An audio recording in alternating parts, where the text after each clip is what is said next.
Okay, so here's what I'm working on today. Um, this is going to be my mobile nesting box. So very soon we are moving all the chickens into the new paddock area. The snow's just about melted, so I am this close to being able to move them. But I don't want to have to move or build nest boxes for each paddock, because right now we have 6 and with the potential for 6 more.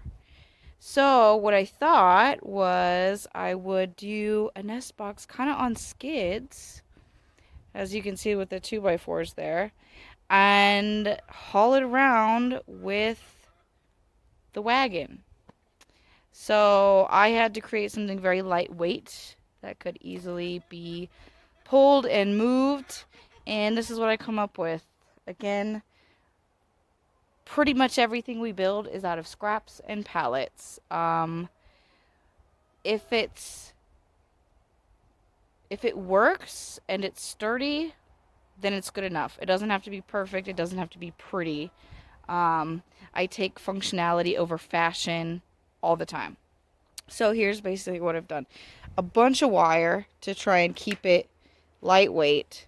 I lined these here with wire on the bottom and just did rectangles to frame everything.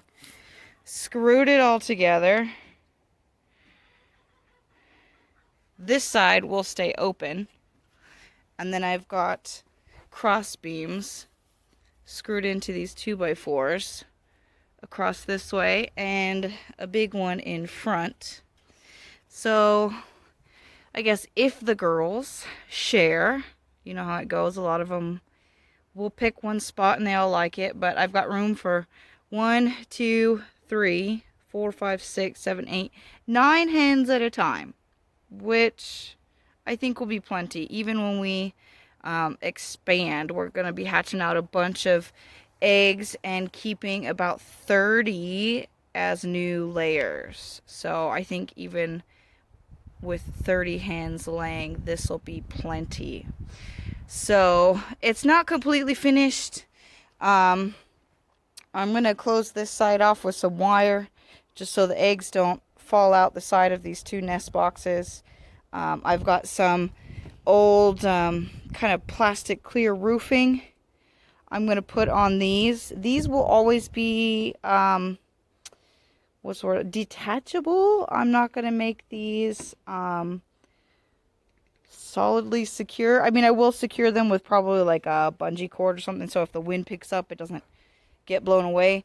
But these, I haven't decided if I want them to hinge, but this way I will be able to lift them both up and easily access every part of this little nest box to be able to collect eggs. Even this front isn't going to be secure. I mean, it's just a sleeve for the, and I can open this up, access it that way. So just trying to make things easy, accessible, mobile. I don't like too many permanent structures because plans do change. So like I said, I'm almost done with this one, but the baby's just about up from her nap. So I am going to call it good.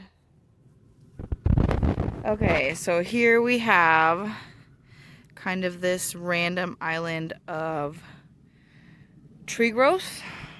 You can see stumps.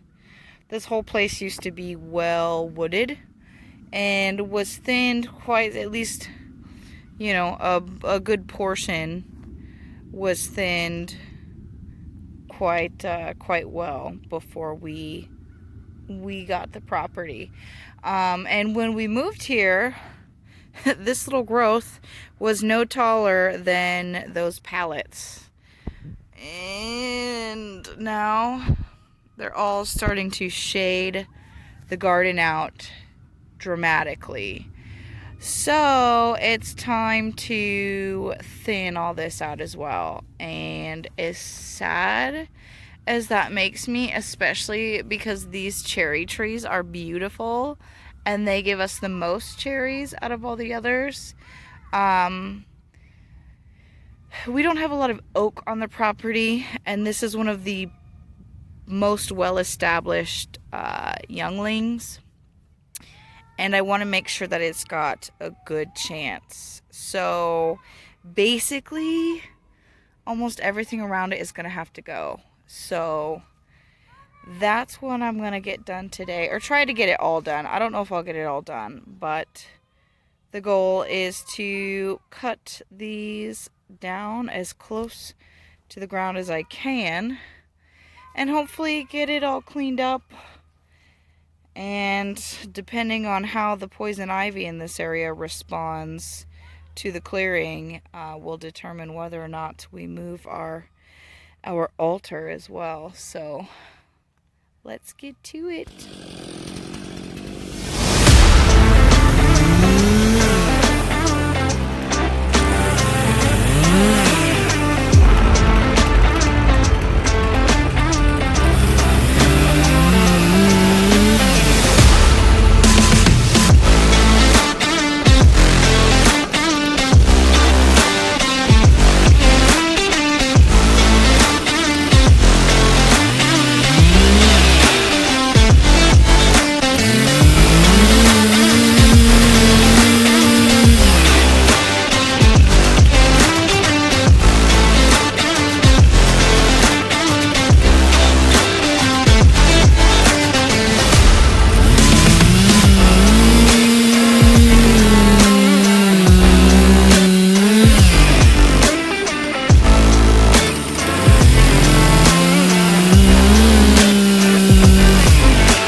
Alright, so I've almost got all the pine down. But I cut a little and then I clear it all out, and then I cut a little and I clear it all out. But I have a big batch of stew to make and get canned up. So I think I'm going to clean this up and call this good. We're supposed to get snow tomorrow, so we'll see, but hopefully it's just a little dusting. But I actually have plans for all the stuff that I'm taking down. I mean, the little twiggy stuff is obviously just kind of like bonfire material or fire starter.